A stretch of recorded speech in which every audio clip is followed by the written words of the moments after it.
welcome to In Layman's Terms with Guy Nohra. We have the perfect guest for In Layman's Terms because he's somebody who, like us, cuts through the noise and gets right to the point on issues and is not a very hyperbolic person. So everything you're going to learn today is going to be something that's very important. Just for the record, John was with NYPD. Thank you very much. Also has his own radio syndicated radio talk show, which very impressive, great numbers that come out, and then also has been a guest on several of on media. So someone who really knows what they're talking about. But as important to me, I'm always interested in someone's journey and how they get to where they got to. And I think your story is great, and I want to hear the story. At some point, of course, we're going to have to talk about the election in New York with the mayor, and we're gonna kind of expand a little bit about blue cities, if you like.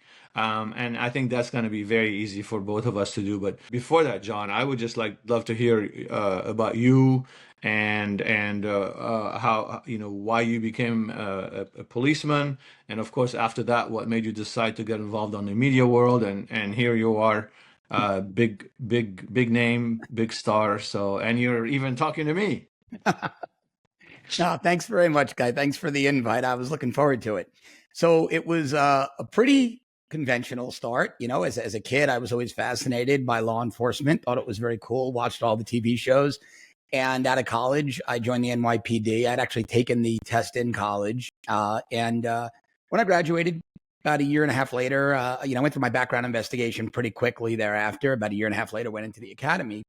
And where did you grow up?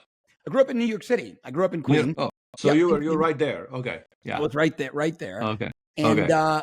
and through my evolution into different details and units in the NYPD, I met some very interesting people. And I met a couple of guys. One guy had recently come out of the intelligence community, out of CIA, another out of finance, out of your world. And they had developed a very interesting algorithm that would do deep research of government records really back in the early days of doing this, the late 1990s, the early 2000s.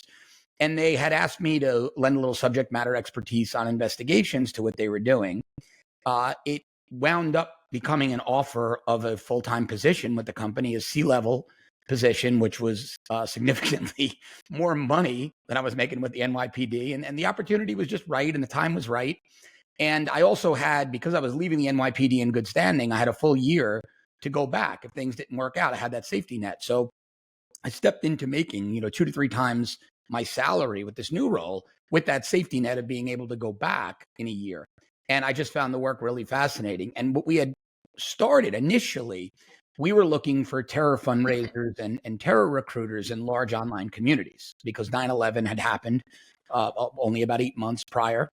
And I lost too many friends, and as did they. And then now their coworkers were being deployed in the Middle East. And we knew that there was a lot of homegrown fundraising and recruiting of radical Islamic terror. And one day I got a call from a very large dating site. And they said, "Hey, can you replicate this for sex offenders and domestic violence abusers?" And we said, "Sure. We're agnostic on the bad guy we're looking for. We can dig into whatever records we need to." And that wound up being a business unto itself that I then took solely. I had essentially bought myself out of what they were doing, because they were also dealing with financial services, et cetera. I took the criminal piece of it and wound up building a very large company. And at the time, my largest client was News Corporation, because they owned MySpace. And of course, they're the parent company of Fox. Well, we were pulling so many bad guys. I was reporting right to the chief security officer at News Corp, still one of my very good friends to this day. And we were getting a lot of press on this. And this was around 2007, now 2008, Guy. And if you recall, back then, Bill O'Reilly was very hot on the topic of sex offenders, et cetera. So I was doing quite a bit of media. And a couple of people in the media business said, "Oh, you're pretty good at this. Why don't you give a shot at your own show?" So that's really how I wound up in media. I never really went out and sought it. It sort of, it came to me as a byproduct of the business I was in that was just very newsworthy at the time. That's great. So first, I'm a venture capitalist. Right. I love entrepreneurs.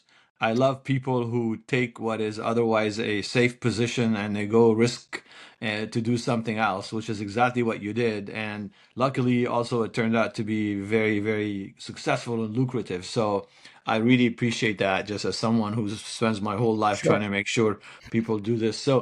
Okay, so then you got your show, your own show. And tell us a little bit about your show, how it developed, where it stands. Well, so I stopped doing, now I do hits on other people's shows. So my last full-time show was with Newsmax a few years back. I Yeah. really wanted to go back behind the scenes, and I had always been on air.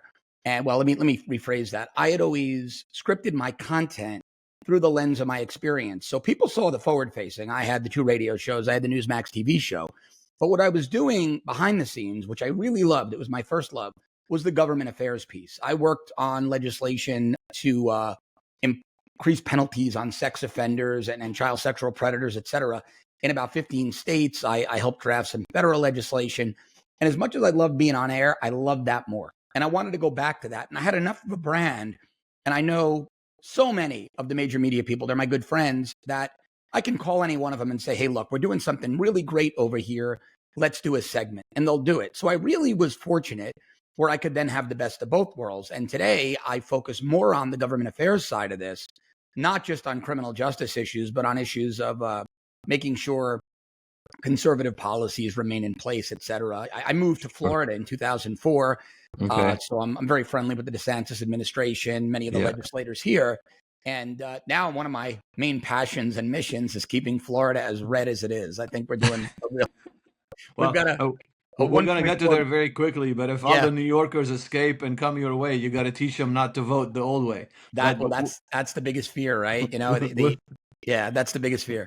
we're going to get to that. But two things first. One thing that I did not know, and I'm kind of a wonkish, Mhm. even though I was in the venture business and the life sciences side, I'm a kind of, I'm wonkish on politics and policy and government affairs.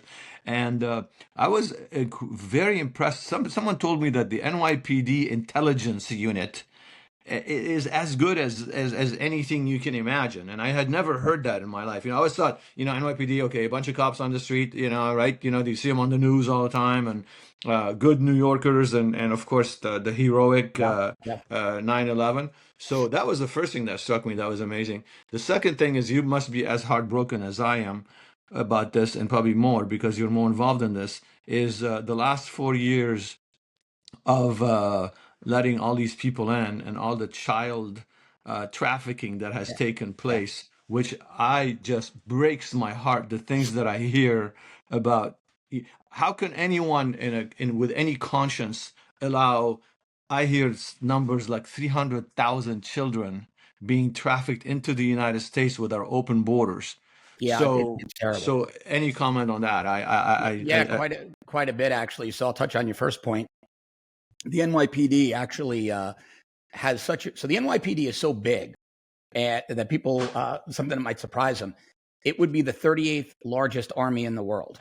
It's 40,000 gun carriers. It's a big agency, right? good. After 9/11, the NYPD did something very unique. They created a partnership with CIA. So it went from being the intelligence division to the intelligence bureau. Now, that won't mean much to you or your listeners, but here's why it's so significant. It's now a sister bureau to the detective bureau, the patrol bureau, internal affairs. So it's given the same exact priority as detectives, patrol. But more importantly, when they developed this program with CIA, they brought CIA analysts in, and NYPD detectives are deployed now around the world in nations of terror concern.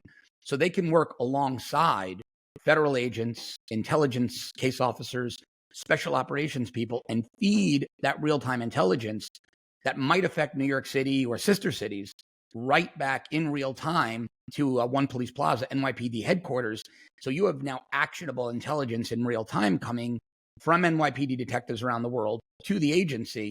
No longer do they have to wait weeks or months for it to go through channels, which was the case during 9/11. So they really have done a tremendous job there. I couldn't agree with you more on your second point. One of the organizations, they're a non-governmental that I worked quite a bit with, is NYPD, the National Center for Missing and Exploited Children. And I'll just say this. If you don't have to view these images of children being abused, and I'm using abused because it's the most polite word I can use, don't. because they are seared into your brain forever. You'll never forget them, and it's something no one should ever see. These people, I always called the bad guys demons because it was the only word that ever worked for me. Their behavior toward these kids is demonic. If you want to believe if good and evil exists, read some of these case files. It is absolutely horrible, and you're spot on. It's heartbreaking, and it's incredibly frustrating what the Biden administration did, knowing these people, these demons, were coming across the border, knowing how predatory they were towards children and doing nothing about it. So you and I are of like mind there 100%. Yeah, to me, someone told me that the cartel, they stopped caring about fentanyl as much as they were caring about these kids, because you sell fentanyl once, you can sell a kid 8 times a day. Yeah. It's interesting. How sick is that? It is, but I will tell you this. It's certain cartels, the bigger cartels know that human trafficking is going to put more eyeballs on them to bring in cocaine and synthetic meth across the border. And I can tell you without revealing too much that there have been instances where the larger cartels have worked with law enforcement and the intelligence community and given up the traffickers. And so it's a problem with the lower level, the sleazier people involved with these cartels. But from an overarching standpoint, they understand that, people might not care too much if heroin finds its way into a bad neighborhood, but they really care if children are molested. And it's heat they didn't want on them. Look, until Mexico starts to get serious about fighting the cartels, all we're really doing is triaging gaping wounds as best we can. And Mexico really has to start getting serious about this, because the problem is really stemming across that border. Yeah, again, to me, as you say, you said a very good word, which is demonic, because that's really what it is to abuse children consistently, Yeah. on video. I can't even explain the depth of my disappointment in human nature, but also how angry it makes me that this happens. Yeah. And the worst part of that, and I don't think a lot of people realize this, child pornography is very rarely sold for profit. That's a small part of it. It's typically traded, and it's family members, friends of family members, babysitters who are normally the perpetrators, the culprits. One of the most shared images of a child was taken by her dad, who molested her over years. On the weekends he had custody, and the days he had custody, he never made a penny for it. But there are these international groups of pedophiles that share these images. And that's the worst part, because there's no money trail to trace. And so, fortunately, we've become really good at this. I have to give a special mention to the Department of Homeland Security, because Homeland Security investigations, HSI, are, I would argue, some of the best in the world when it comes to posing as children, infiltrating these rings, and taking them down. They've done, I was talking to one of their agents on a task force not long ago, working with the CIA, and they had done a case that tracked back to one couple in Thailand who were sending girls and children to the United States to be trafficked or work in massage parlors that were actually, prostitution centers. And it was one couple, and they got tracked around the world. It was really our Department of Homeland Security, not the foreign partners, who found them. So we're fortunate that we have that agency with the expertise they do. But again, they're just making a dent. These other nations really have to start pitching in and helping us out, because we need to stop the flow at the source. By the time the kids get here, they've already been trafficked several times.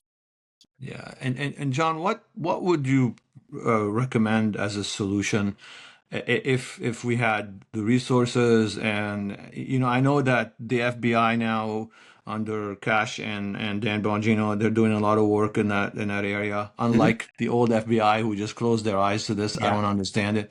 What do you think we can do as a country, and both politically, economically, whatever it's going to take? What do you think we need to do? Well, look, first of all, I'm glad you mentioned the new FBI. Dan Bongino is an old friend and a good friend, and I speak to Dan pretty often, either on the phone or via text. And they are doing so many things that they can't yet talk about for various legal reasons, human resources reasons, et cetera, operational reasons. And it's frustrating when you see some of these people on Twitter and X now and Facebook say, oh, they're not doing anything. I can tell you they are doing quite a bit, but they're also doing it discreetly, which is the right way to do it. And I think when it does become public, people are going to feel a little bit stupid that they doubted them and that they publicly rebuked them. You know, Guy, what I think should be done. I mean, in a perfect world, we would send special operations teams to kill every one of these perpetrators, cartel bosses, etc., because these people are never going to stop. We can't do that. So the best we can really do is economic sanctions and aid to their law enforcement organizations, pressuring organizations like Interpol. You know, Interpol isn't what it is in the movies. They're an intelligence clearinghouse. They're not this super secret organization with gun carriers. They have what are called national central NCBs, national central bureaus in various nations that coordinate and are the intelligence and coordination hub. They could be doing a lot more. The UK has a very robust CEOP, the Child Exploitation and Online Protection Center. They do a very good job as well, but not every nation has that. I think if those nations, especially nations like Thailand, Mexico, other nations south of the border in the Far East, where trafficking is so prevalent, Russia, Ukraine, Belarus, they need to start taking this much more seriously and creating organizations like we did, UK did. Canada does a lot of things wrong, but the Royal Canadian Mounted Police are some of the best investigators on this that I've ever seen. They do a tremendous job as well. So we need these other nations to start following that lead. And resource-wise, John, do you think this is one area where I always struggle is like I never want to exploit this Sure. because it's not something that morally I can think about. But the flip side is that this is an issue that 95% of Americans are going to agree on. Yep. And if a certain administration says this is on our top priority of list of things to do, and by the way, the other guys didn't do it, that's that. I think that would be a big thing. Don't you think that would be something? 100%. I mean, not just every parent, every sane, rational, decent, moral human being would be on board with it. What's interesting is that I was speaking to a state legislature, I think it was North Carolina, around 2006 or 7. And it was pretty bipartisan at that point. I think Roy Cooper was the attorney general who then became the Democratic governor. He Sure. went a little bit left, but he was a gentleman. And when he was the attorney general, he was actually a pro law enforcement, a solid guy. He took a bit of a left turn for politics, but his heart was really in the right place on this issue. And I spoke to a legislative committee there, and I said, this is the one thing. I said, this is great to be in a room that's bipartisan with 100% support on this, because this is the one issue everyone can agree on. Nobody's ever going to win an election on the pro-pedophile platform. Boy, I was wrong. 2 legislators in California, 2 radically far-left state legislators wanted to decriminalize pedophilia.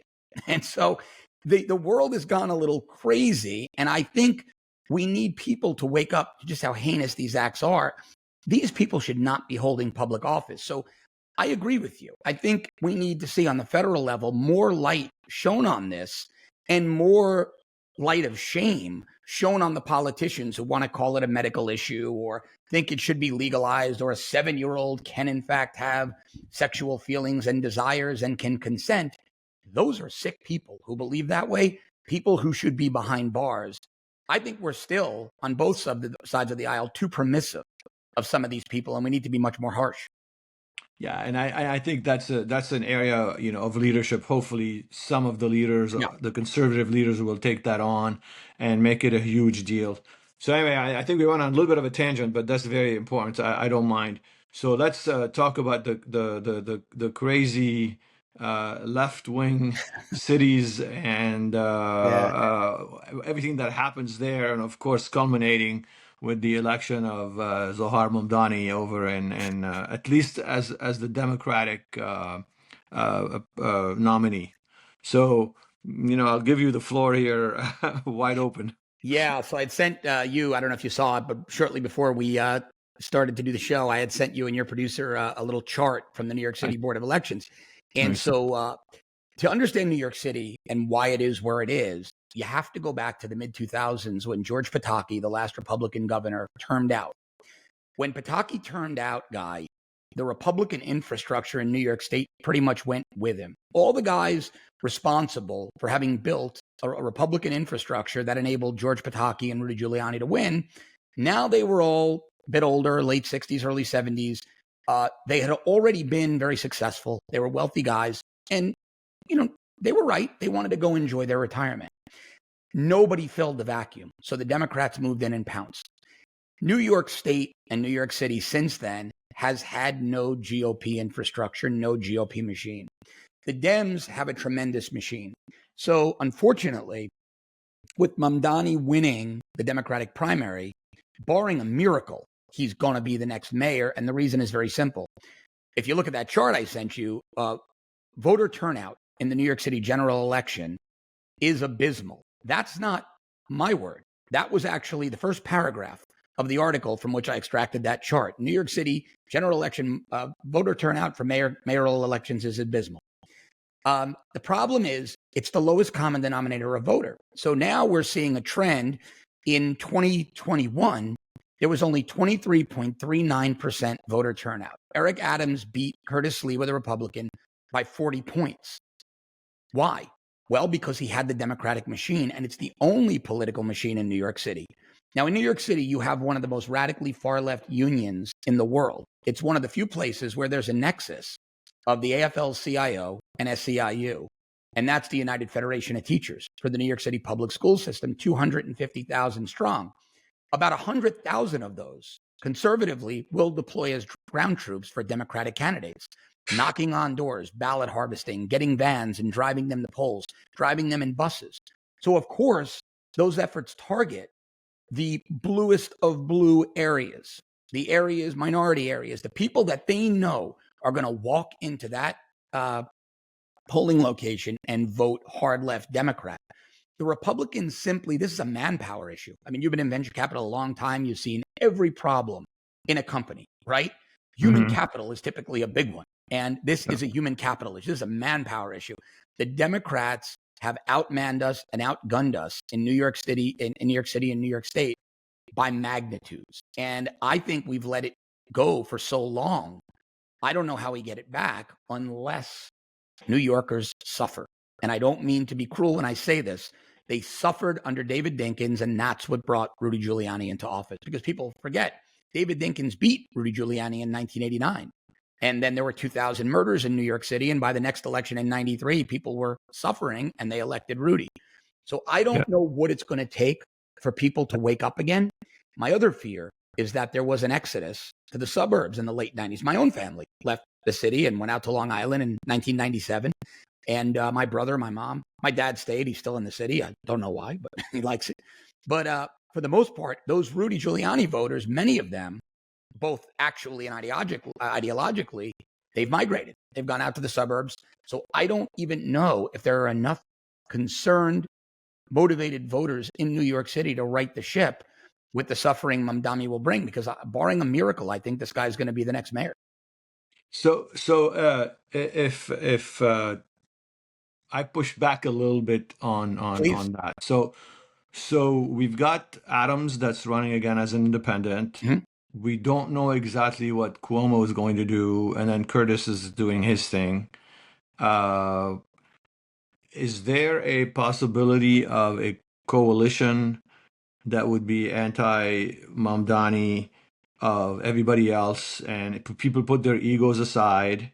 By the way, I know politicians, they don't do that, but that's how I think. So true. I agree. We agree. And basically say, you know what, we're going to go with the second least evil after him. Is there a possibility that might come that some cool heads will prevail? Because what I understood, and please correct me, the DSA, by the way, we have the same situation in my state of Nevada. We have the culinary union that's incredibly powerful, who also works with the teachers union that's incredibly powerful, and the rest of us are constantly fighting in that battle. We have the Harry Reid machine that's finally beginning to go away, and we're beginning to kind of catch back a little, but that's a different story. So the DSA doesn't represent all Democrats. It is the socialist group within the Democratic Party. They do mobilize. They do have the people that you mentioned. But when all is said and done, whether it's the ex-cop or the Upper East Side, hedge fund people, they love the left, but I don't think I they know. love the left that much. I, so I hope so I hope so. so that's so how do you think that is there any way Adams or maybe, well, Cuomo's lost, so people don't like losers in politics, right? That's right. So anyway Adams can get a coalition. I think that's the only possible saving grace in this whole thing is for Sliwa and Cuomo to drop out and galvanize behind Adams as an independent. Sliwa isn't going to win, and now all that's going to happen is he's going to have even more votes pulled from him, right? So he lost by 40 last time. Now with 4 candidates in the race, he'll probably lose by 60. So I think Curtis is being very arrogant and very spiteful by staying in the race and not coalescing behind Adams, because I think if he did, Cuomo would. Because Cuomo, as much as his family are the Kennedys of the New York Democratic Party, the Cuomo family, right? He's also a pretty pragmatic guy when it comes to law and order. I don't know if you remember this, but back when de Blasio was mayor and crime was off the charts, Cuomo was governor. He sent 100 state troopers into Manhattan to do the job de Blasio wouldn't let the NYPD do. So Cuomo at least understands that you need law and order to have successful commerce. I think Adams finally woke up and realized it, but Slee was staying in. He should galvanize behind Adams, and so should Cuomo. But again, I think that's the only viable path to block Mamdani. But with that Democratic machine and the fact that we're seeing turnout numbers, you're a numbers guy. You built your career on the data. When you're seeing that trend line slowly working itself down, and we could be looking at a 20% voter turnout. They speculated for de Blasio 17%. He beat it by about 9 points, but it's been trending down. I don't see how you win without that grassroots infrastructure, and I just don't think they have the money or the time to build it. But again, I do agree with you. That coalition is really the only possible Hail Mary they have at this point, and why they're not doing it is beyond me. Okay, so now let's move to the worst case scenario, which is that he gets in, and I know that you've been very active looking at what he's going to do, how he's Yeah. going to do it, what he's thinking about. So give us a feel of what things will start looking like in New York City once he's in there and following up on his policies with probably a bunch of 22-year-old interns running the place that Yeah. have gone, unfortunately, to public school and colleges, as we found recently. So no hope there. So what happens? I think New York City turns into San Francisco, and if he continues down that path, possibly Baltimore or Detroit. I think New York City becoming San Francisco under Mamdani is inevitable. His policies are just insane. I mean, and they're unworkable. I mean, you know this. There's never going to be city-owned grocery stores. The city of New York can't put up a traffic light for 25 years. So the thought of that city building a chain of grocery stores and giving things away for free in anything resembling an efficient timeline is just a pipe dream. But I do think, look, somebody said it best. They said, if he turns the subways into homeless shelters, the guy on the subway masturbating or harassing women or running around like a lunatic screaming isn't going to be the only one you see that day. He's just going to be one of many. It's going to get exponentially worse. So people are going to stop taking the subway. They're going to move out of the city. His plan to take the NYPD, basically downsize it and use social workers, is suicidal. And I can give you firsthand multiple incidents of NYPD officers, me being one with a broken hand, who responded to what were considered non-violent domestic incidents, or what we called EDPs, emotionally disturbed people, and they went violent like that. I know a young cop when I was working there. His brother was the closest friend of my partner. Domestic violence, it started non-violent, and they separated the couple, and the husband went into the bedroom with the cop, and he punched the mirror, and a shard of glass cut the officer's femoral artery. He bled out in the apartment. These things turn violent very, very quickly, and sending social workers in unarmed, without vests, without even non-lethal, is going to be disastrous. But worse, it's going to embolden the bad guys. When Alvin Bragg, the horrible Manhattan district attorney, decided to start last year, the year before, treating third-degree robbery, so felony robbery, But if no one was injured, he was treating it as a petty larceny. Now think about how insane that is, Guy. You're walking through New York City with your family. Some lunatic pulls a gun on you. There are children in your family. They're now terrified and traumatized. But if he didn't hurt you, the Manhattan DA was charging him the same way he would if he stole some toothpaste from Walgreens. I mean, this is bizarre. So what that does is that emboldens these bad guys to become even more predatory. And Mamdani is driving them down that path, but he's going to coddle them. He's going to incentivize the judges and the prosecutors not to prosecute, not to sentence. I don't see how the city survives with this guy's policies because, and here's the really crucial two pieces behind that.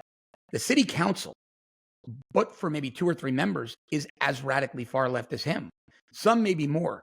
You combine that now with an NYPD where they've consistently lowered the standards and they're hiring for diversity, not qualifications. No one wants the job. All of the experienced cops who train well, there's massive attrition. They're leaving. You're going to have a department that even if you get another Rudy Giuliani, won't be able to do the job. About 3 weeks ago, I posted on X a memo sent by Orange County, New York. It's a couple of counties above New York City. The NYPD standards have dropped so low. Now think about this. The NYPD was the shining beacon of law enforcement. Agencies around the world followed them, the FBI and Scotland Yard. Basically, the word was gospel. Orange County is now saying they'll no longer accept lateral transfers from NYPD because the standards have fallen below New York State minimums. So you're going to have a generation, 20 plus years to retirement, of police officers who cannot do the job, don't have the mental capacity, the physical capacity, and weren't trained to do the job.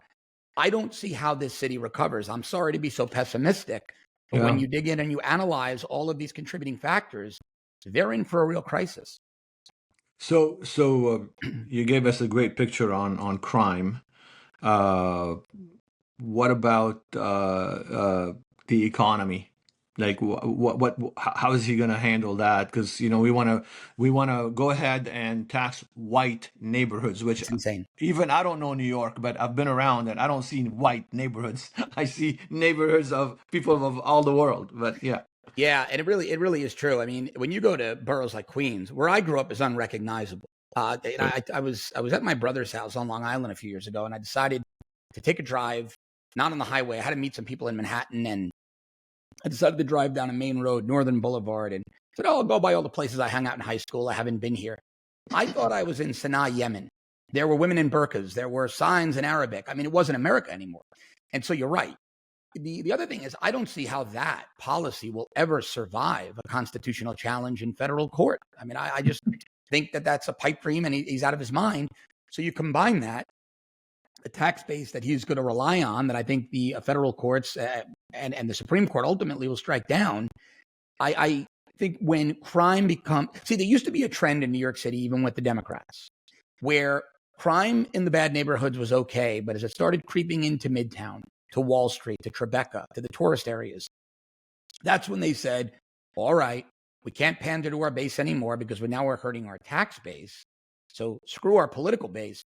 Let's send in the NYPD. Let's do something about this. They don't do that anymore. Mamdani is going to do the reverse. He's going to smile and laugh and let it happen. So what happens? Businesses are going to close. They're going to leave. I mean, you know this. The finance business is already starting to migrate to Florida and other red states. Why wouldn't you? We have homestead exemptions on homes, no state income tax. I mean, you're running a trading floor. You're making big money. That no state income tax, it's a lot of money you're keeping in your pocket, right? So you love New York. Your kids go to school there. You'll eat that 12% or whatever it is these days. Well, not if there's rampant crime. Not if you've got to worry about being killed just walking to your office or going home if it's dark or getting mugged outside of a restaurant. So with high crime, commerce decreases. And economically, I think the city is in for just a hell of a time. I mean, look, I disagreed politically with pretty much everything Bloomberg was about, but he let the NYPD do their job because Bloomberg understood a safe city is a prosperous city. And Bloomberg's criminal justice policies were tremendous. He basically left Giuliani's in place.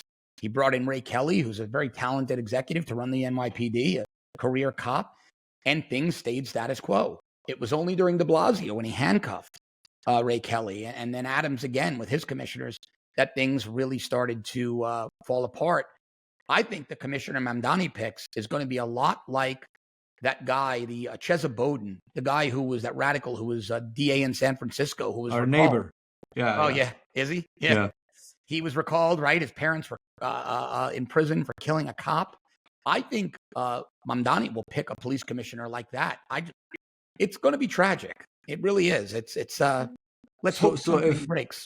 so, if our listeners take anything out today, it's going to be, first of all, crime is going to explode, Oh, yeah. unfortunately.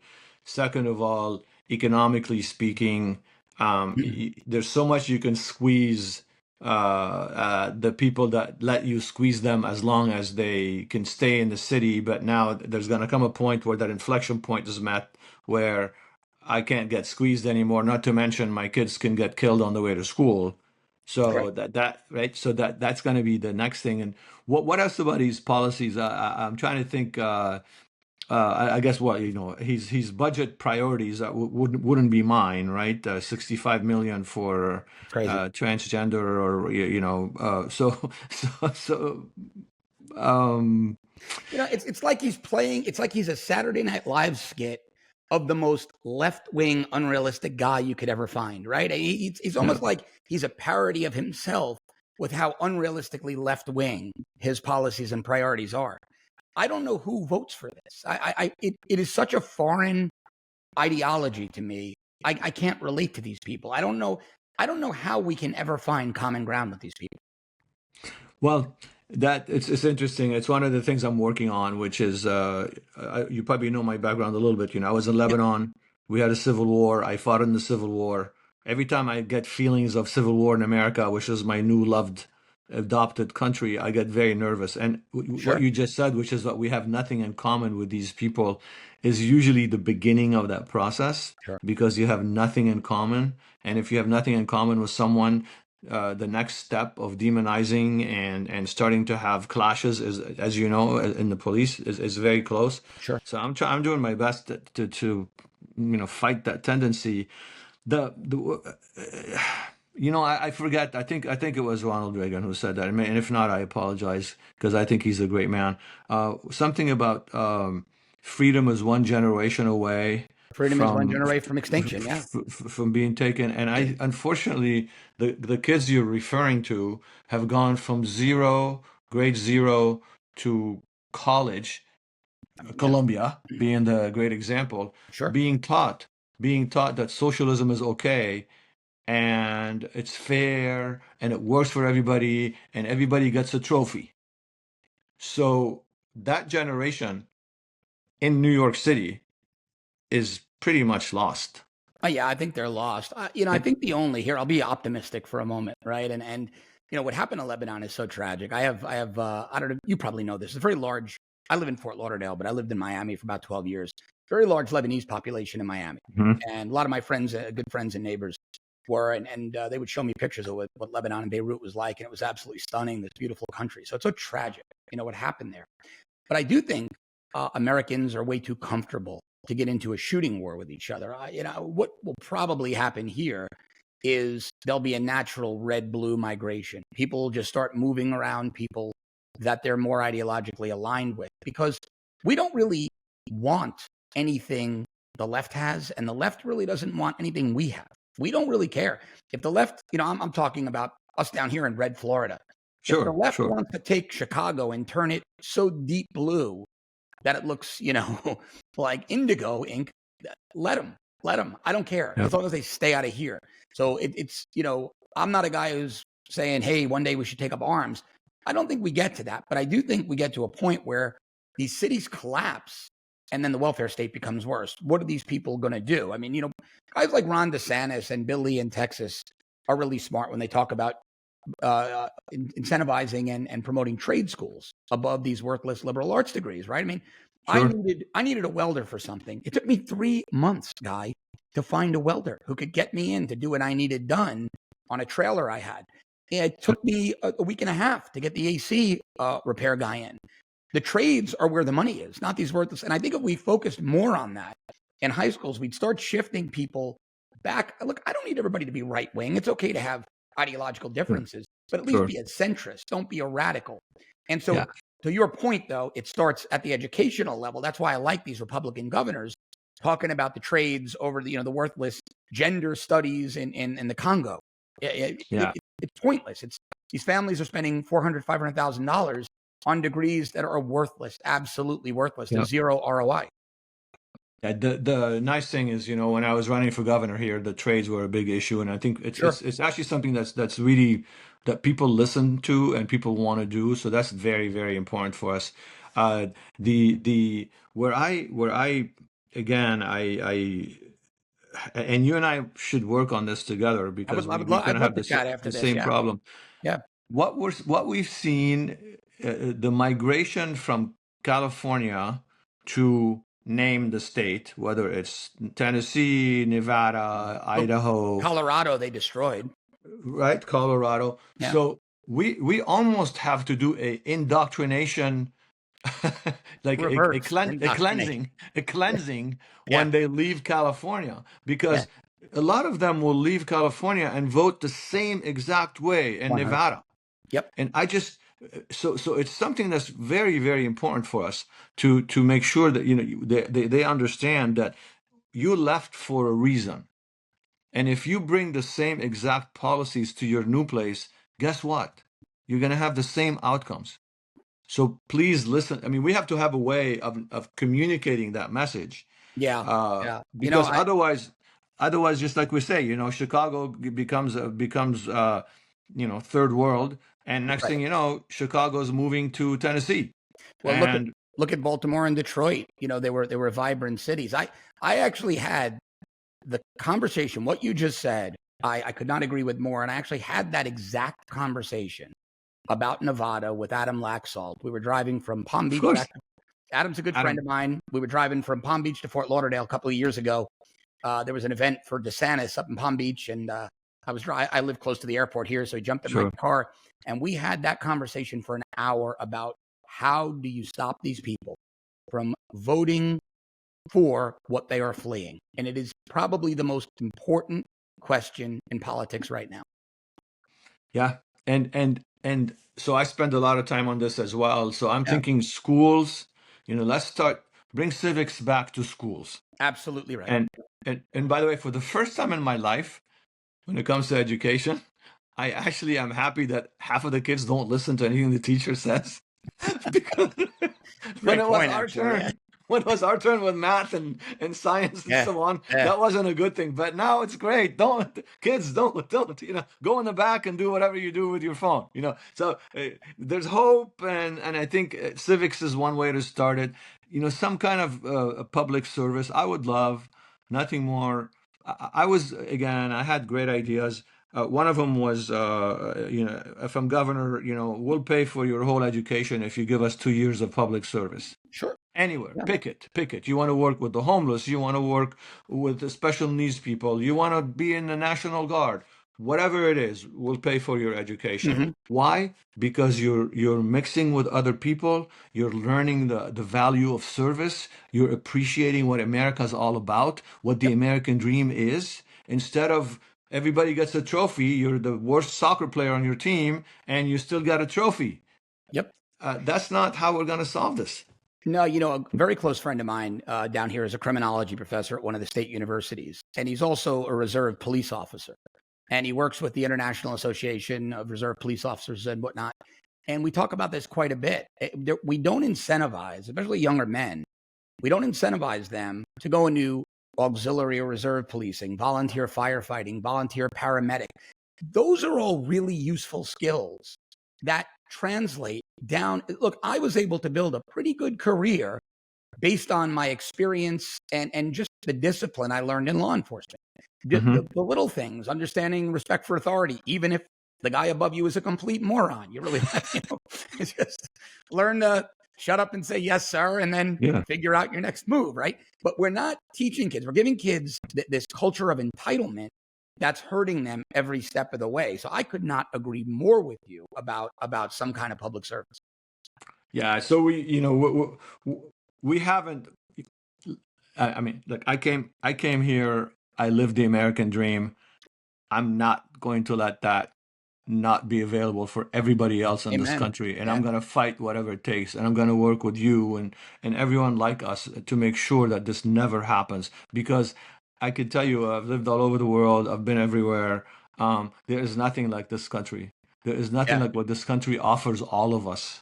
It doesn't matter It's our so true. degrees, it doesn't matter our background, doesn't matter our color, doesn't matter our race, doesn't, you know. So to me, this is existential. This is something I will fight for and die for if I have to, because it's so important. And that's why I think I do our podcasts, because I really think that, you talked about the 20% on the left, and then Hmm. of course there's 20% on the right, but our audience is that 80% in the middle, Yeah. and a lot of them don't pay attention until something like what happens in New York happened. And now, if you're living in New York and you're hearing all of this, and you're a normal person, hopefully you can listen to our show and say, you know what, I've got to start paying attention to this, because this will soon be at a theater next to you. Yeah, and that's such a great. I'm really glad you said that. That's such an outstanding point. And unfortunately, people in the media and people in politics tend to insult Americans. They call them, well, you're a low information voter. No, it's not that. People are busy. They have children. They have jobs. They've got 3 or 4 kids. They have soccer games and baseball games and dance recitals. They just don't have time. You're a wonky guy. I'm a wonky guy. We love this stuff. We'll sit there and consume this stuff till 3 o'clock in the morning. But that's not how normal people operate, right? Yeah. Most people are exhausted. So, and I see it with my friends or families. They'll call me, hey, what's this all about? What's going on? They just simply don't have the time. There aren't enough hours in the day for them to take care of their lives and then consume all this content and then Yeah. dig in deep and understand it.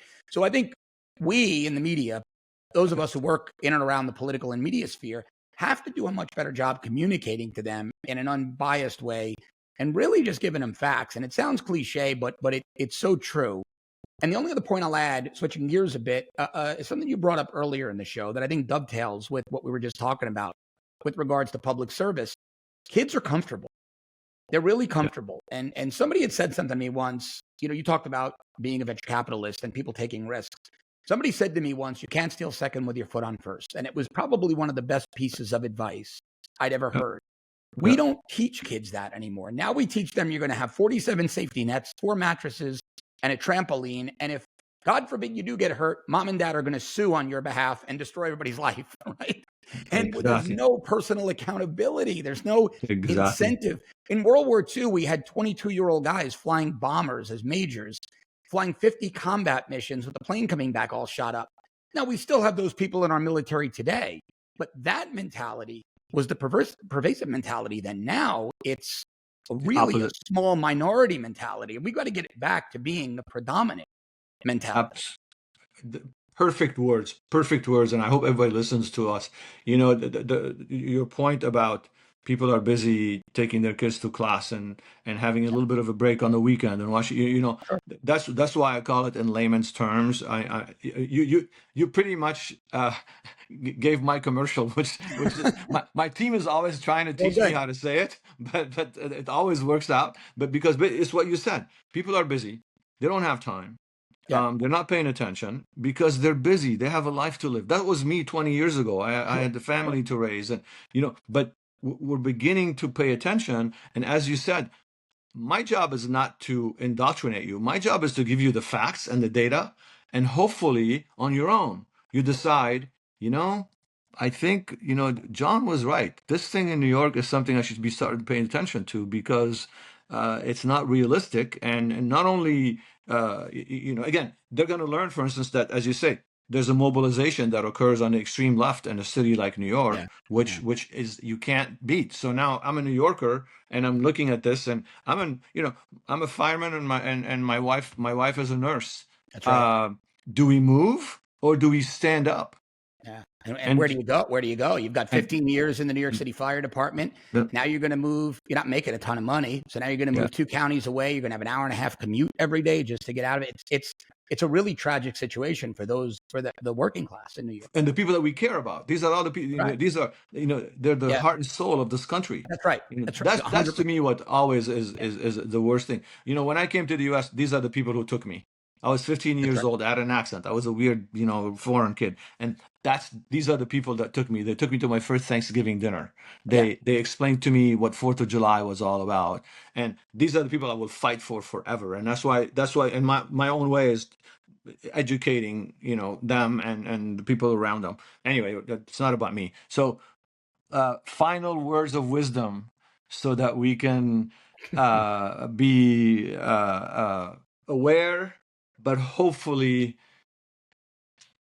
optimistic. Yeah, look, I think there's a lot of optimism in that 80% in the middle that you referenced, the people who are busy. I think the key really is, like you said, putting some good minds together who see the problem and figuring out the most effective ways to message to them to wake them up. Because when they do, then you awaken a sleeping giant who's moving in the right direction. And that's really what the country needs. Yes. So it sounds to me, if we want to make a analogy, we'll go back to the beginning. The last administration left the borders open. We have this saddest crisis of child trafficking, and part of the world woke up to that. And that's Yeah. why we had the results of our elections. It's up to us to continue to educate them so that they see the next hurdle, the next Mhm. threat that we have, which is socialists running cities, important Yeah. cities. And then they wake up, and like you say, that 80% wakes up and actually, starts voting in a different way, or makes themselves heard. So, that's what we have to do. We just continue on our teaching without hyperbole, without throwing bombs. The second you do the bomb throwing, you've kind of taken yourself out of the game, and that's Yeah, it not what it's becomes. about, right? And You, listen, I'll throw a lot of bombs, but I also try to be, and I throw them at the left. But I think when we're yeah, talking to the middle, you yeah. really need to be empathetic and you need And to resonate. Try to resonate the best you can. respect. We need to Respect. respect That's right. them, That's right. respect their intelligence, respect the fact that yes, That's they right. haven't paid attention, but it's not because they're lazy; it's because they're busy. That's right. And Exactly. and then once we Perfect. get them on our side, we can save America again, and be by ourselves a couple of generations. Amen. Amen. I'm Well, in. Just tell me when. Jo- John, it's a pleasure. Anything we can do as far as supporting you and your activities, and No, just follow my account on X. I'll I just will continue to for put up the sure. data. It's I'll start commenting. at John Cardillo. But otherwise, no, I think exactly what we're doing here, having the conversation and then disseminating the content. That's really the first step, and it's key. Perfect. I will do that for sure. You'll start hearing me respond to some of your comments here very soon. Thanks, Guy. Thank you so much. Really appreciate your time. Have a great one. Take care. All right. God